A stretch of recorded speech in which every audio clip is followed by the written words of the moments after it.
जय हिंद दोस्तों क्या आपने कभी सोचा है कि एलएसी, एलओसी और इंटरनेशनल बॉर्डर में क्या फर्क होता है? अगर नहीं तो आइए जानते हैं। दोस्तों, भारत को अपने पड़ोसी देश चीन और पाकिस्तान के साथ सीमा से जुड़े कई विवाद हैं। कभी एलओसी पर पाकिस्तान की ओर से सीज फायर का उल्लंघन होता है तो कभी एलएसी पर चीन के साथ विवाद और कभी इंटरनेशनल बॉर्डर का जिक्र। इनसे जुड़ी खबरें हमेशा सामने आती रहती है। वहीं देश के बॉर्डर 3 तरह से बटे हैं, एलएसी, एलओसी और इंटरनेशनल बॉर्डर। तो आइए जानते हैं कि इन तीनों में क्या अंतर है और इन तीनों सीमाओं पर हमेशा पड़ोसी देशों से विवाद क्यों रहता है। तो सबसे पहले आइए जानते हैं इंटरनेशनल बॉर्डर के बारे में। दोस्तों, दो पड़ोसी देशों को अलग करने वाली सरहद को अंतर्राष्ट्रीय सीमा यानी इंटरनेशनल बॉर्डर कहा जाता है। साथ ही इसे इंटरनेशनल बॉर्डर इसलिए कहा जाता है क्योंकि दुनिया भर से इस सीमा को मंजूरी मिली होती है और इंटरनेशनल बॉर्डर को लेकर दो पड़ोसी देशों के बीच कोई विवाद नहीं होता।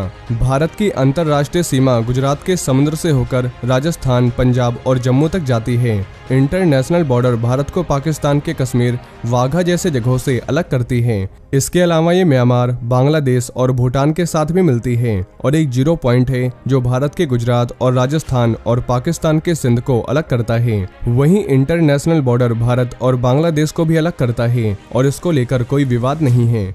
अगर line of actual control LAC की बात करें तो दोस्तों, भारत और चीन को अलग करने वाली सीमा का नाम लाइन ऑफ एक्चुअल कंट्रोल है, जिसे एलएसी कहते हैं। और एलएसी 1993 में एक द्विपक्षीय समझौते में आया था। हालांकि इन दोनों देशों के बीच जमीनी स्थिति पर कोई ठोस समझौता नहीं हुआ। इसी कारण दोनों देशों के बीच हमेशा तनाव की स्थिति बनी रहती है और चीन हमेशा इंडिया के हिस्से में घुसपैठ करने की कोशिश करता रहता है, क्योंकि चीन एलएसी के कुछ हिस्सों को अपना बताता है। दोस्तों, यह एक बड़ा खुला एरिया है। भारत और चीन की सेनाएं लगभग 50 से 100 किलोमीटर की दूरी बनाकर इसकी निगरानी करती है।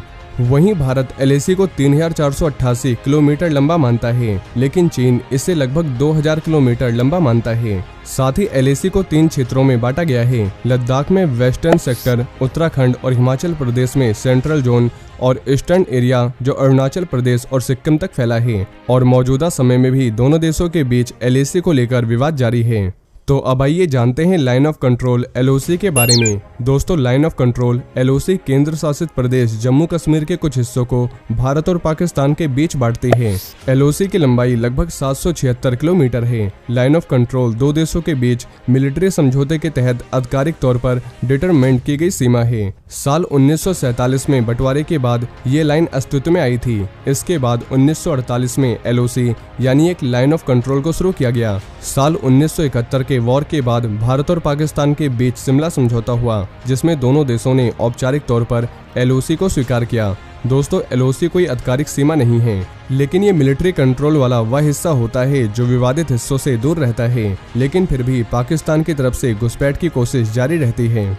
वहीं अगर सिंपल शब्दों में समझें तो एलओसी भारत और पाकिस्तान के बीच खींची गई रेखा है, जबकि एलएसी भारत और चीन के बीच खींची गई रेखा है। एलओसी का फुल फॉर्म होता है लाइन ऑफ कंट्रोल, जिसका हिंदी में अर्थ है नियंत्रण रेखा, जबकि एलएसी का फुल फॉर्म है लाइन ऑफ एक्चुअल कंट्रोल यानी वास्तविक नियंत्रण रेखा। एलओसी भारत और पाकिस्तान के बीच पड़ती है, जबकि एलएसी एक सिविलियन बॉर्डर लाइन है जो कि भारत और चीन के बीच पड़ती है और यहाँ हमेशा तनाव बना रहता है। तो दोस्तों, अब आपको पता चल गया होगा एलएसी, एलओसी